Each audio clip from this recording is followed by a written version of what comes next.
I design nanoparticles for cancer therapies. And I also do a lot of spectroscopy work to look at metabolites, for example, in response to treatment.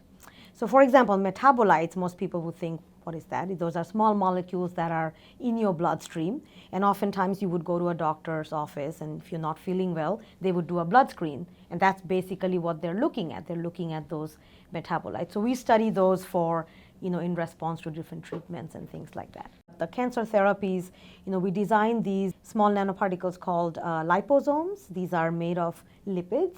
And liposomes are already FDA approved for multiple use. So Doxil is one of the biggest example. It's an anti-cancer agent loaded inside liposomes. It's been used in clinics for almost 10 years now. So we use those liposomes for loading different new drugs of cancer therapies and do treatments in both in vivo and hopefully maybe in Iowa State, some large animal models at some point. We also work a lot with gold nanoparticles.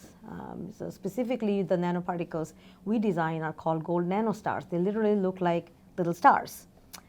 So like 50 to 60 nanometer. And we use those for what is called photothermal therapy. You shine light and they convert light to heat and it ablates the tumor. Now the goal is, can you use existing nanoparticles that are maybe already FDA approved or will be FDA approved soon, instead of trying to make new ones, because it takes years before they can go through the FDA process. So use something that is like liposomes are a great example. They're already FDA approved, don't have to do much, but maybe load new drugs that are coming around, and there's a lot of drugs, and make them safer to deliver, because a lot of these drugs are maybe not very water soluble, for example. They go in the body and very quickly they're out, out through the kidney, right? So maybe you could put them in these liposomes, they'll stay in the body a little longer and do the treatment, then they will go out. So that's the point. So I think in the nano area, what I see is how can you use some of the newer drugs coming out, use existing nanoparticles to come up with